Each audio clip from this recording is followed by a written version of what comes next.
Joining me is a man who needs no introduction. He's the face of the Congress party, the torch bearer in the sense who can revive the party. All hopes on him. आपको इतना confidence कहाँ से आ रहा है Revanth Reddy ji that this time Congress will win Telangana? 20 साल से मैं विपक्ष में रहा, 20 साल जनता से जुड़ा हुआ हूँ।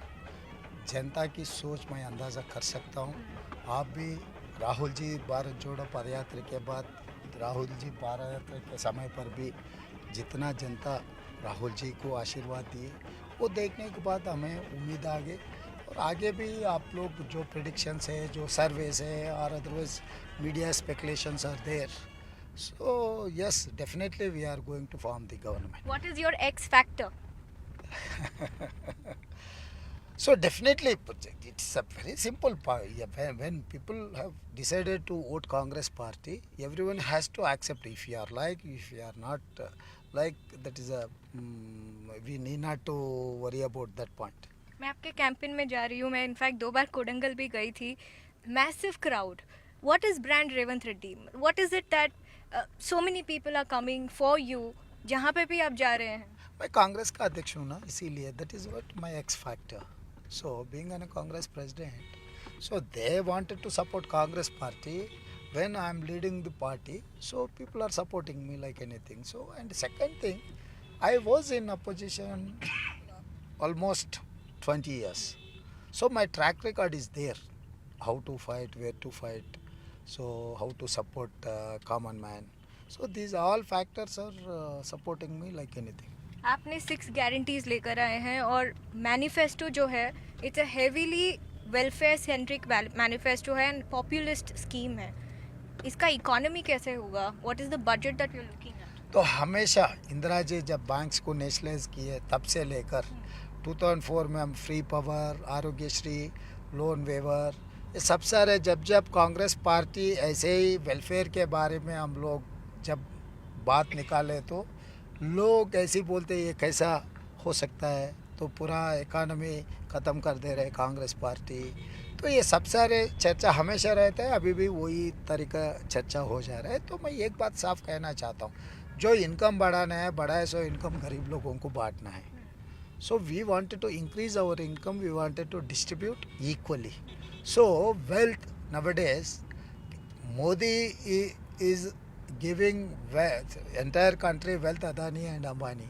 Here like छोटे अदानी, छोटे अंबानी, बहुत सारे लोग यहाँ पर है. केसीआर वो वेल्थ पूरा उन्होंने खुद के परिवार लूट रहा है और आगे भी उनके दोस्त, उनके रिश्तेदार लोग ये लूटने में लग गए. तो वो लूटने का छोड़ दिए तो बस ये वेलफेयर हम आसानी से कर सकते हैं. केसीआर जी ये कह रहे हैं कि कर्नाटका में 5 गारंटीज की जगह 1 गारंटी इम्प्लीमेंट नहीं हुआ है. ठीक उसी तरह यहाँ पे भी ये जो गारंटी है विदाउट वारंटी, तो वो गारंटी जैसा जैसा इम्प्लीमेंट करने हैं लोगों को दिखा के चुनाव में जीत लिए कांग्रेस पार्टी. तो जो गारंटी कैलेंडर डेट के हिसाब से जो वादा किया था वही हिसाब से कांग्रेस पार्टी कर्नाटक में ये गारंटीज इम्प्लीमेंट कर रहा है. तो इसीलिए सिद्धारामैया जी और chief minister of Karnataka DK Shivakumar ji और deputy chief minister of Karnataka, वो लोग यहाँ पर आके केसीआर को वेलकम किए. भाई हम सरकार के तरफ से आपको जो बस चाहिए, फ्लाइट चाहिए, हम ऑर्गेनाइज कर देंगे. आपके फाइनेंस सेक्रेटरी से लेकर पूरा सिस्टम लेकर आप कर्नाटक आ जाइए. Officially we are inviting, we wanted to show our Karnataka model. तो कांग्रेस पार्टी जब वेलकम किए, ये लोग जाने के लिए तैयार नहीं है. KTR has refuse to go Karnataka. मतलब हम आरोप लगा देते, आपका मर्जी, हम ऐसे ही बोलते, हम गलत ये पूरा प्रचार करने में हम लग जाते, ऐसा बोले तो कोई जवाब नहीं है. अगर सचमुच तेलंगाना सरकार या केसीआर को कोई भरोसा नहीं है, चलो कर्नाटका, वहाँ के चीफ मिनिस्टर आपको बुला रहे आपको दिखाने के लिए. तो तब कर्नाटक के ऊपर आप आरोप लगाना चाह रहे तो वहाँ पर जाके देख के बोलना. हम छत्तीसगढ़ इनवाइट किया, हमारी सरकार जो वेलफेयर का कर रहा है, तो पैडी के लिए कितना सपोर्ट प्राइस दे रहे, तो वो हम जहाँ पर दिखाने के लिए सवाल कर रहे हैं वो नहीं आता. जहाँ पर हम इनवाइट कर रहे हैं वहाँ पर जाने के लिए राजी नहीं है. खाली उन लोगों का इरादा एक ही है, कांग्रेस के खिलाफ कुछ ना कुछ बोलते जाना. आपके खिलाफ पर्सनल अटैक भी आया है। आपको पहले तो बोलते हैं आरएसएस एजेंट और फिर कहा कि आप टीडीपी एजेंट भी है। तो बोलने दो उन लोगों को, अभी कुछ मेरे खिलाफ कुछ बोलने का है ही नहीं है ना, इसीलिए कुछ ना कुछ कहानी शुरुआत करके बोलने में लग गए। तो असदुद्दीन ओवैसी, बीजेपी, बीआरएस तीनों एक ही तरह का स्टेटमेंट मेरे खिलाफ दे रहा है। तो वो गठबंधन इतना मजबूत है कि वो फेविकल बंधन बन गए। तो मैं मुझे अच्छा लगता है कि हर नेता जो भी भाषण देना है, बिना मेरा नाम कोई भाषण ही शुरू नहीं कर रहा है। तो हम सेंट्रिक ऑफ तेलंगाना, तो अच्छा लगता है मुझे। ओवैसी जी के बारे में क्या कहना है? क्योंकि ओवैसी, मैंने जब आपको लास्ट इंटरव्यू किया था, आपने कहा अगर असद आना चाहते हैं कांग्रेस में, I will take the initiative and go to Kharge ji about it. तो मैं उनको आना, अगर इंडिया कूटमी में आना, सेक्युलर फैब्रिक के साथ ज्वाइन होना, सचमुच वो जो भाषण में बोल रहे हैं नरेंद्र मोदी जी को हराने के, अगर वो सच्चा है तो उनको पहले बयान देने दीजिए। लेकिन आपने खाकी रिमार्क किया है उनपे कि वो आरएसएस एजेंट है। अरे वो कुछ भी, मैं इंडिविजुअल मुझे क्या कहा क्या नहीं कहा, मैं इतना ज़्यादा ध्यान नहीं देता हूँ। देश के हित में, कांग्रेस के हित में, जनता के हित में मेरा पर्सनल कोई एजेंडा नहीं रहता है। इसीलिए भाई वो तो अभी तो मोदी के साथ है, वो कितने दिन रहेगा, मोदी को जिताने के लिए कितने दिन कोशिश करेंगे हमें पता नहीं। आदमी हमेशा एक ही तरह नहीं रहता है। तो पहले 94 to 2004 he was with Chandrababu Naidu, 2014 to 2004 to 2014 he was with Congress, from 2014 to till date he is with BRS and BJP। आगे क्या होगा वो हो जाएगा, हमें कैसे कह सकता है। आगे वो उनके सोच में बदलाव आ जाएंगे। मैं उम्मीद करता हूँ उनके सोच में बदलाव आना ज़रूरी है देश के लिए। Are you going to keep your doors open for him? That's not my level job, that's a AICC level job. If AICC says something to negotiate with MIM or any other leader, yes, I am there to negotiate with on behalf of Congress party. Okay. I want to ask you one question which is on everybody's mind. Who is the chief ministerial face of the party? Obviously you are one and you've also given a date, 9th December. Date का significance क्या है and chief ministerial ambitions तो है ही आपके? सो chief minister का ambition हर MLA चुनाव लड़ने का उम्मीदवार को रहता ही रहता। तो उसमें अभी मेरा नाम लेने का कोई ज़रूरी नहीं है। मेरा सोच ऐसा है, 85 कांग्रेस कैंडिडेट्स सीएम के उम्मीदवार बने तो मेरा नंबर लगेगा 85 आउट ऑफ 119, क्योंकि सरकार बनाना है तो magic number is 60। Comfort majority के लिए, 2/3 मेजॉरिटी के लिए 80 प्लस होना है। तो 80 प्लस मेंबर्स चीफ मिनिस्टर के दावेदार बने तो सब लोग खुद का इलेक्शन तो जीत जाएंगे। चीफ मिनिस्टर बनना है तो पहले एमएलए जीतना है, तो 80 प्लस एमएलए जीतना है तो सब लोग चीफ मिनिस्टर के उम्मीदवार बने तो अच्छा रहेगा। मैं पीसीसी अध्यक्ष हूँ, तो इसीलिए Congress party chief minister select करने में एक प्रोसेस है। जैसा असेंबली टिकट देने के लिए जैसा प्रोसेस है, मुख्यमंत्री के लिए भी एक प्रोसेस है। वो प्रोसेस कांग्रेस पार्टी अडॉप्ट करेंगे तो वही प्रोसेस से मुख्यमंत्री बनेगा। तो रेवंत रेड्डी जी के लिए कोई एग्जाम्शन नहीं है या नहीं है, तो रेवंत रेड्डी कुछ अलग तरीक़ा से बनने के लिए कोई बात नहीं कह रहा है। तो पार्टी के लाइन पे कोई भी पार्टी बनाए वही मुख्यमंत्री बनेगा। और दूसरी बात ये रह गया कि पीसीसी अध्यक्ष जब मेरा जिम्मेदारी है, वो जिम्मेदारी मैं निभाना ही पड़ता। लाइक डिसलाइक्स एक पोजीशन पे बैठने के बाद आप एक्सप्रेस नहीं कर सकते। तो मैं एडवोकेट नहीं हूँ, मैं जज हूँ, तो मैं सबको इक्वली कैरी करना है। मैं फैमिली का हेड हूँ तेलंगाना की, तो मेरा जिम्मेदारी है सबको साथ लेकर चलने का। और कितने भी दावेदार बनने दो, अच्छा ही है। तो 9th दिसंबर डेट का क्या सिग्निफिकेंस है? 9th दिसंबर 2009 चिदम्बरम जी तेलंगाना स्टेट फॉर्मेशन के लिए इनिशिएट किए। उसी दिन union government has declared we are going to form the state. Second thing, 9th दिसंबर सोनिया जी का जन्मदिन है। तो जो नेता, जो माता तेलंगाना दिया हुआ है अगेंस्ट ऑल ऑड्स, तो हम लोग वो डेट को बहुत महत्वपूर्ण डेट समझते, इसीलिए वही डेट को जनता सरकार बनाने के लिए हम लोग कोशिश कर रहे हैं। इसीलिए मुझे बहुत सेंटिमेंटल वैल्यू है दिसंबर 9 से हर कांग्रेस वर्कर को और तेलंगाना जनता को। दिसंबर 9 इज़ वेरी ऑस्पिशियस डे। तो अब हम अपना जो सेंटिमेंटल वैल्यू है लोग, तो वही सेंटिमेंटल वैल्यू से हम दिसंबर 9 को सरकार बनाना और कैबिनेट में 6 गारंटीज का फर्स्ट अप्रूवल लेने के लिए मैं जनता से वादा कर रहा हूँ। मुझे एक चीज़ बताइए, लास्ट टाइम जब आप कोडंगल से हार गए थे, क्या ये सच है कि आप पॉलिटिक्स से दूर रहना चाहते थे? हाँ, सचमुच मैं कहा था। तो कांग्रेस का जर्नी कैसे हुआ? नहीं, इसीलिए मैं बोल रहा हूँ, वो तभी भी मैं कांग्रेस से चुनाव लड़ा था। तो केसीआर उनको पता है वो उनके पार्टी जीतने वाले नहीं। आधे रात को मेरा दरवाज़ा तोड़कर मेरा किडनैप किए। आपको पता है हाईकोर्ट में केस भी हुआ था, हेबियस कॉर्पस पिटीशन डाले, उसमें वो डिस्ट्रिक्ट एसपी भी सस्पेंड हुए थे। तो जनता के सामने मुझे नहीं हरवा सकता केसीआर, तो पुलिस से हरवाने के लिए कोशिश किए थे। उसके बाद मैं सोचा था राजनीति छोड़ने का नहीं, चुनाव नहीं लड़ने का, फिर अगले चुनाव लड़ने के लिए, मगर पार्टी आदेश दिए अब जाओ जाके मलकाजगिरी पार्लियामेंट से चुनाव लड़ो। तो लोग मलकाजगिरी पार्लियामेंट से मुझे इलेक्ट किए एज ए एमपी। इस बार भी 2 असेंबली में मुझे चुनाव लड़ने के लिए एआईसीसी आदेश दिए। अब इसीलिए केसीआर के खिलाफ कामारेड्डी में भी मैं चुनाव लड़ रहा हूँ। तब पार्टी आदेश दिए तो मैं पीछे हटने वाले नहीं हूँ, क्योंकि मैं नेता का नेता नहीं हूँ, मैं कार्यकर्ता का नेता हूँ। तो कार्यकर्ता का जो सोच है, मेरा माइंडसेट भी वर्कर माइंडसेट है। My mindset is not leaders mindset, my mindset is ना workers mindset.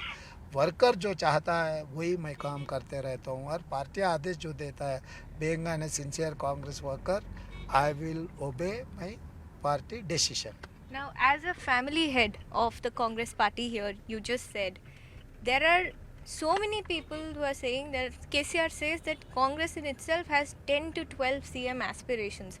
Internally, are you a strong team as we saw in Karnataka? या डेफिनेटली मैं एक बात कहता हूँ, कांग्रेस पार्टी में 12 लोग ने, मैं इसलिए 85 कहा। हमारे बीआरएस में एक ही परिवार में 4 लोग हैं, एक के पीछे एक बैक स्टैपिंग के पूरा तैयारी कर लिए, कभी बाप, कभी बेटा, कभी दामाद, कभी बेटी। उनके परिवार में कितना पंचायत है आप तो देख रहे।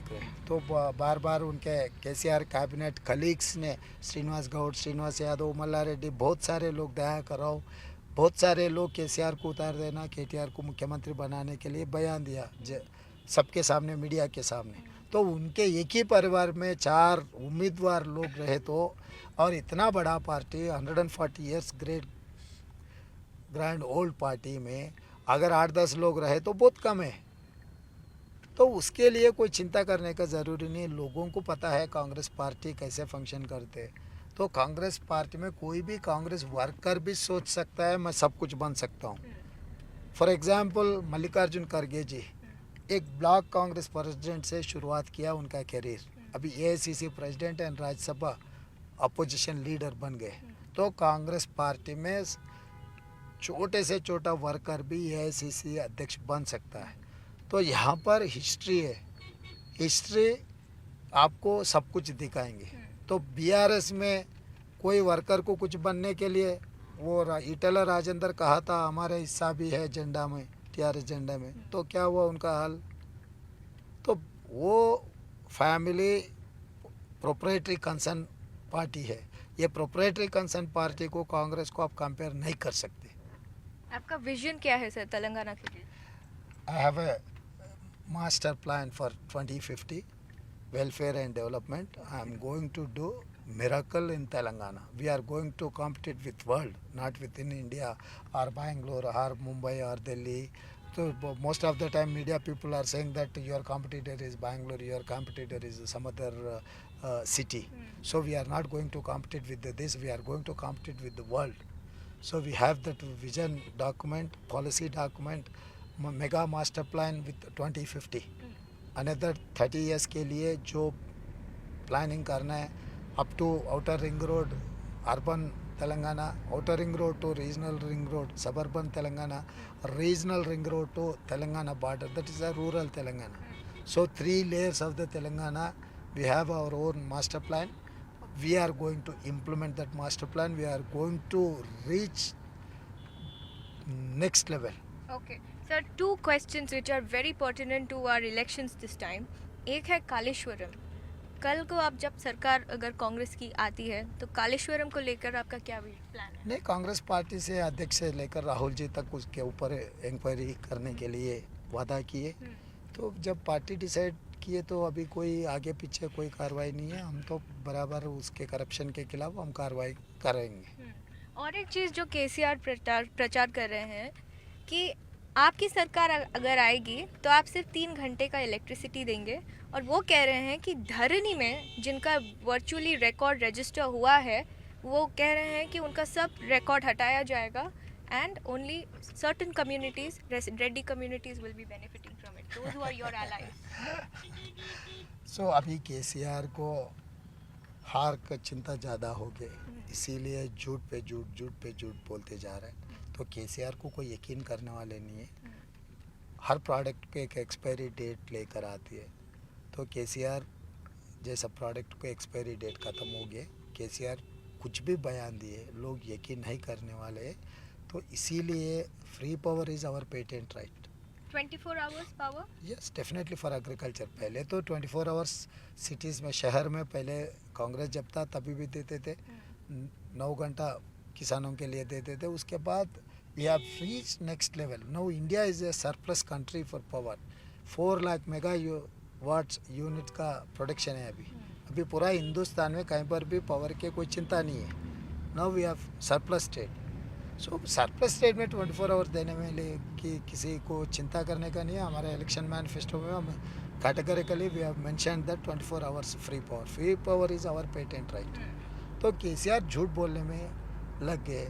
और दूसरे धरनी हम लोग भू भारती इन कंबाइंड स्टेट में इंट्रोड्यूस किए. पायलट प्रोजेक्ट किया हुआ है निज़ामाबाद. इसका मतलब है मैनुअल रिकॉर्ड्स को डिजिटलाइज करने में.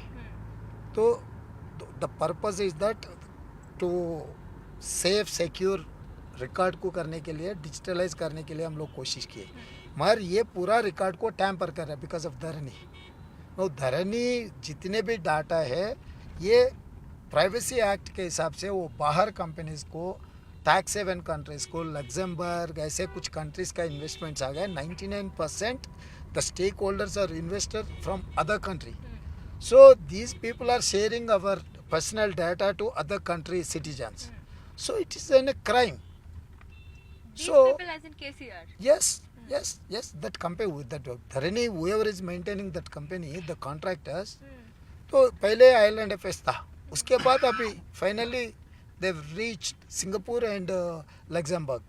तो हमारा आधार कार्ड, हमारा बैंक डिटेल, हमारा ट्रांजैक्शन, हमारा प्रॉपर्टी का detail without our permission they are disclosing to other countries.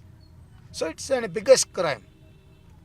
Second thing, there is no any grievance platform for Dharani. So every time you have to pay something 1200 rupees या up to 3000. मगर आप बिना कोई वजह वो reject किए तो फिर दोबारा एक स्मॉल इश्यू के लिए भी आप 10-20 टाइम्स यू हैव टू पे 10,000, 1200. It is like that 20,000 rupees each person. So it is coming around thousands of crores. वो पैसे कहाँ जा रहे हैं किसी को पता भी नहीं है. तो ये रेवेन्यू रिकॉर्ड्स का मामला, revenue department, CCLA and individual बीच में जो अग्रीमेंट है, तो तीसरे पार्टी को आप डिस्क्लोज नहीं करना, मगर तीसरे पार्टी को आप डिस्क्लोज कर दे रहे. अगर कहीं पर अगर इनकम टैक्स आपका पे है, income tax and the individual agreement, if you have some other department, it's between that department and this person. Now the revenue records, CCLA and individual contractual agreement. तो अब तीसरे party को, जो private party को कैसे दे रहे हैं, outsourcing employees को कैसे डिस्क्लोज कर रहे हैं.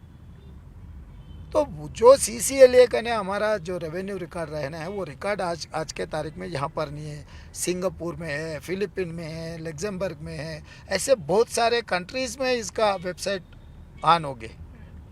तो ये पूरा डेटा थेफ्ट केस में सब लोग जेल को जाने वाले हैं. इसमें मेरा आखिरी सवाल सर, बीजेपी अगर 10 से 15 सीट्स जीतती है in Telangana, would that put you in a danger position? ऐसा कोई बात नहीं है। लास्ट टाइम उन लोगों को 105 सीट्स में डिपॉजिट जब्त हो गए। इस बार may be it is going to increase 4 or 5 seats So you're giving 4 and 5 seats to BJP? Max. Okay. So do you see BJP as a factor here in Telangana? हाँ, स्पाइल sport में है। केसीआर को जिताने के लिए कोशिश कर रहा है, तो अपोजिशन वोट काटने में केसीआर को मदद देकर पोस्ट इलेक्शन पार्लियामेंट इलेक्शन में अलायंस के लिए कोशिश कर रहा है। मगर यहाँ के लोग होशियार है। Same thing they have done in Karnataka. JDS को बीआरएस एंड एमआईएम सपोर्ट किए, तो हंग असेंबली लेकर आने बीजेपी के साथ सरकार बनाने के लिए नहीं हो पाया। यहाँ पर भी BJP saying that BL Santosh is saying that hung assembly आने वाले। भाई हंग असेंबली आए समझो फॉर अ मिनट, तो अब किसके साथ जोड़ने वाले? कांग्रेस बीजेपी तो जोड़ता ही नहीं। फिर आगे किसका गठबंधन है? BJP BRS. हम वही बात साफ कह रहे हैं, बीजेपी बीआरएस गठबंधन है। पोस्ट इलेक्शन एक रहेगा, प्री इलेक्शन एक दूसरे रहेगा। कर्नाटका में भी जेडीएस और बीजेपी अलग अलग चुनाव लड़े। असेंबली ख़त्म होती है, अभी अलायंस हो गए जेडीएस और बीजेपी। यहाँ पर भी वही होने वाले हैं। तो इसीलिए लोग बहुत सोच कर वोट देने वाले यहाँ पर। जो भी हंग नहीं आएगा। नहीं, आप 40 ईयर्स हिस्ट्री आप देखो यहाँ के, कभी भी ऐसे कभी सोच ऐसा कोई फीलर भी नहीं है। तो इसीलिए हंग के बारे में तेलंगाना चर्चा करने की कोई ज़रूरत नहीं। मैंने जब भी आपसे इंटरेक्ट किया है, you are very good with numbers. जब भी you know you have surveys, you have details and all. Numerically strong is the BC community, जिसको बीजेपी कह रही है कि सीएम बनाएगी। 55% is their population. Is this community behind you or are they supporting somewhere else? I can comment on this. It's a joke of this century. Why? Because BJP is having 10 state governments. They have given only one OBC chief minister. So including Gujarat, they have not made any BC chief minister. तो जहाँ पर 2% या 3% vote मिलने का state में 4-5 seat से कैसे मुख्यमंत्री बनेंगे? जहाँ पर कुछ नहीं होने वाला है, ओबीसी को भटकाने के लिए गलत वादा कर रहा है। जैसा 15 लाख हर खाता में डालने का, किसानों का इनकम डबल करने का, हर साल 2 करोड़ नौकरी देने का, जैसा जुमला वादा किए थे Bharatiya Janata party, this is also one of that. Okay, I want to end this interview because you are on your way to Kamareddy to campaign, जहाँ पे आप चीफ मिनिस्टर को टक्कर दे रहे हैं। वहाँ का सिचुएशन क्या है? तो अभी दिसंबर 3 को देखने वाले हैं। जैसा इंदिरा जी हार गई, जैसा एनटी रामाराव हार गए, इस बार केसीआर हारने वाले हैं कामारेड्डी में। बट अगर आप एक तरीके से देखेंगे तो Etela Rajender, who is the strong leader from the BJP, is taking on the CM at Gajwel. यहाँ पे आप ले रहे हैं चैलेंज। दोनों का ही पर्सनल ग्रज है ना सीएम के अगेंस्ट? कुछ नहीं, कांग्रेस पार्टी में पर्सनल गैस से टिकट नहीं मिलता है। नहीं, I am talking about Revanth Reddy. Revanth Reddy का नहीं, रेवंत रेड्डी को वहाँ चुनाव लड़ो बोल के किसने आदेश दिए? हाईकमांड ने। बी फॉर्म किसने देना है? कैंडिडेट लिस्ट सीईसी फाइनल करना है। जब पार्टी डिसाइड की है तो हम चुनाव लड़ना ही लड़ना। हम इंडिविजुअल या पर्सनल स्कोर सेटलमेंट के लिए कांग्रेस में कोई जगह नहीं है। अगर ऐसा मैं सोचता ही नहीं, ऐसा सोचे तो भी कांग्रेस पार्टी में नहीं चलेगा। तो इसीलिए कांग्रेस हाईकमांड ने आदेश दिए, मैं कामारेड्डी से चुनाव लड़ रहा हूँ। Okay, last message to the voters who are watching you on CNN News 18। So अभी एक्चुअल और సింపుల్ లైన్, దొరల పాలన కావాలన్నా ప్రజల పాలన కావాలన్నా, मतलब यू नीड फ्यूडल गवर्नमेंट और public peoples government. It's a simple line. And 10 years KCR को मौका दिए, 10 साल केसीआर को मौका दिए, एक मौका कांग्रेस को देने का ज़रूरत है, क्योंकि कांग्रेस पार्टी ने तेलंगाना दिया हुआ है। तो सोनिया जी का एक संदेश है, एक बार तेलंगाना में कांग्रेस के सरकार देखकर जो वादा किए थे, जो मुद्दों के लिए यहाँ के युवता शहीद हुए, वो मुद्दों को पूरा निभाने के लिए सोनिया जी का सोच है। तो सोनिया जी जो तेलंगाना बनाए, हमेशा हम लोग माँ की बात सुनते हैं। So for Telangana, madam Sonia Gandhi ji is a mother of Telangana. तो मदर का जो इच्छा है, बेटों का जिम्मेदारी है वो निभाने के लिए। I am one of them. तो इसीलिए यहाँ पर सरकार बनाने के लिए हम लोग कोशिश करें। सोनिया जी जो आदेश है वो आदेश को पालन करना और मौका देने का तेलंगाना जनता का जिम्मेदारी है। Okay, that was Mr. Revant Reddy. Of course, a lot rides on his shoulders, but he is an extremely confident man, as it is evident through all the interviews that he has been giving. But can he be the channel for the Congress to come to power in Telangana, the party which was given the statehood by the Congress back in 2014? All eyes on the 3rd of December.